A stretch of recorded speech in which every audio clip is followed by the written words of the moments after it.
क्या मेरी आवश्यकता आपको पड़ेगी? क्या मुझे मेलबर्न या सिडनी में खिलाने वाले हो? क्योंकि पाकिस्तान ने तो कह दिया है कि हम भारत में आके नहीं खेलेंगे, लेकिन जो अगला T20 वर्ल्ड कप है वो अगर हम 2 नहीं जीत पाते हैं, अगर हम क्वालिफाई नहीं करते हैं, बाकी रिजल्ट्स हमारे फेवर में नहीं जाते हैं, I will be very uncomfortable अगर कोई फोटो खींच के डाल देगा।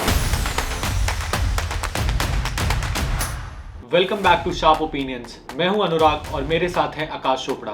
आज के एपिसोड में हम डिस्कस करेंगे क्रिकेट के कुछ जलते हुए सवाल और देंगे आपके सवालों के भी जवाब। रेडी हैं आप क्रिकेट के एक और धमाकेदार एपिसोड के लिए? चलिए शुरू करते हैं।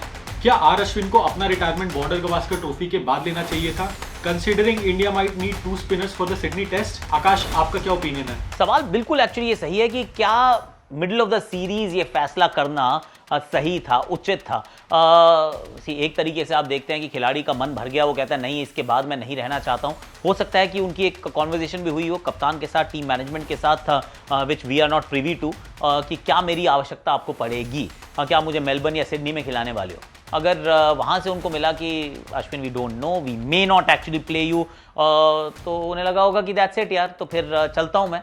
पर बात सच है, अगर आप सीरीज़ के बीच में चले जाते हैं और फिर अभी भी मुकाबले बचे हैं, series still hanging in the balance, WTC का क्वालिफिकेशन बचा है, तो फिर टीम बैलेंस पे फ़र्क तो पड़ता है। हो सकता है कि आपको 2 स्पिनर खिलाने पड़े और हो सकता है कि एक्चुअली अगर कुलदीप यादव फिट हो, अवेलेबल हो, तो आप उनको फ्लाई डाउन करवाएं, अक्षर पटेल को लेकर जाएं, क्योंकि आपके ओरिजिनल प्लान में 3 स्पिनर्स थे आपके स्क्वाड का हिस्सा, और कुछ सोच के ही रखे होंगे, और उसमें से अगर कोई एक चला जाता है तो then you have to replace him with somebody else, और वो मिड सीरीज करना कई बार उतना आसान नहीं होता है। It is not appropriate.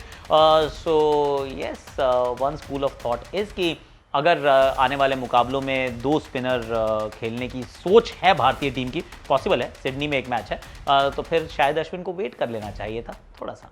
अगर पाकिस्तान 2026 T20 वर्ल्ड कप के नॉकआउट्स में क्वालिफाई करता है तो क्या इंडिया एक न्यूट्रल वेन्यू प्रोवाइड करेगा? Akash, what is your take? It's a very interesting one, और ये आसान नहीं होने वाला है, क्योंकि पाकिस्तान ने तो कह दिया है कि हम भारत में आके नहीं खेलेंगे। अब at this point in time it looks easy, लेकिन जो अगला T20 वर्ल्ड कप है वो भारत और श्रीलंका में खेला जाना है। तो ऐसे में आप डिसाइड ज़रूर करते हैं कि नॉकआउट्स कहाँ पर होंगे।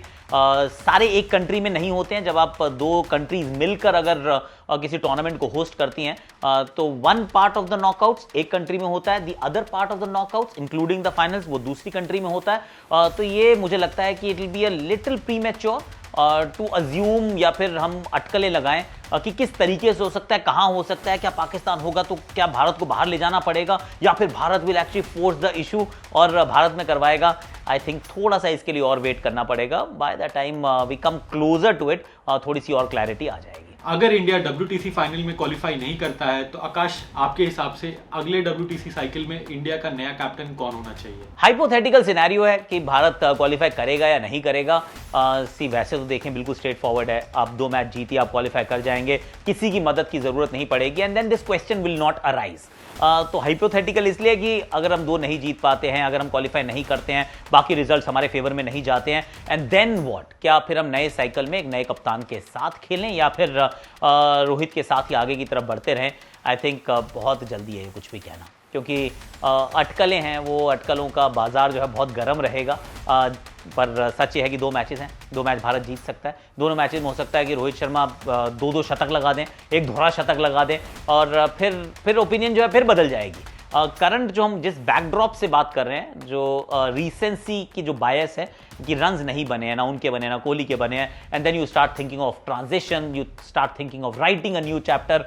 उसमें कप्तान भी आप नया शायद ढूंढना चाहते हैं, लेकिन अगर आप 2 मैचेस में जीत जाएं, क्वालिफाई कर जाएं, रोहित और कोहली रन्स बना जाते हैं, then there is a WTC का फाइनल, तो फिर ये क्वेश्चन नहीं उठेगा। तो आई से जब इतना इंतजार कर लिया है तो थोड़ा सा इंतजार और कर लेते हैं। Indian media usually respects players privacy, but recently we have seen Australian media invading personal space of Virat Kohli. क्या स्पोर्ट्स पर्सनालिटीज के पर्सनल लाइफ को मीडिया के लिए एक नो गो जोन बना देना चाहिए? आकाश, आप क्या सोचते हैं? ये एक्चुअली मॉडर्न डे कर्स आप इसको कह सकते हैं, जिसमें आपको हर जगह फिल्म किया जाता है, जहाँ पे पैपराज़ी हर जगह होते हैं।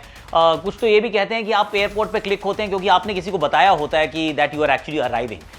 सो that also is all there in the open कि हमेशा मतलब कैसे पता चल जाता है even when you are flying private, it's very difficult to know. पर अगर कोई कंफर्टेबल नहीं है इस बात से कि I don't want my kids to be filmed and I am one of them, तो मैं अपने बच्चों की इमेजेस जो हैं वो कभी सोशल मीडिया पे नहीं डालता। वो सोशल मीडिया पे हैं ही नहीं, उनके अकाउंट्स नहीं हैं, उनके फेसेस नहीं हैं। तो आई विल बी वेरी अनकंफर्टेबल अगर कोई फ़ोटो खींच के उनकी डाल देगा। मैं उनसे पोलाइटली रिक्वेस्ट करूँगा कि प्लीज़ ये वाली चीज़ आप मत कीजिए, क्योंकि we are not comfortable with it. पर ऐसा हर जगह होता नहीं है, ये भी सच्चाई है। आप अगर इतने बड़े स्टार हैं, सुपर स्टार हैं, तो फिर आपको क्लिक किया जाएगा, आप कि हर मूवमेंट को फॉलो किया जाता है। और ख़ास तौर से अगर आप टीम के साथ ट्रैवल कर रहे हैं तो फिर वो प्रिवेसी भी नहीं होती, वो क्या कहते हैं कि वो गोपनीयता नहीं होती, सीक्रेसी नहीं होती कि आप कब ट्रैवल कर रहे हैं, कब लैंड कर रहे हैं। Everybody knows everything. तो ऐसे में आई वुड से कि media can actually show little more restraint, कि अगर वो नहीं चाहते हैं फिल्म होना, वो नहीं चाहते हैं अपने बच्चों की फ़ोटोज़ प्रिंट करवाना या मीडिया में लाना, तो I think they deserve that much. So yes, it's become a bit of a grey area in general. पर अगर एथलीट ने बोल दिया है कि stay away from my family at least, then please stay away. बस इतना ही आज के लिए। आपके सवाल और ओपिनियन कमेंट्स में जरूर बताएं। हो सकता है अगले एपिसोड में आपके सवालों को स्पॉटलाइट में लें। लाइक करें, शेयर करें और बने रहिए शार्प ओपिनियंस के साथ। मिलते हैं अगले एपिसोड में।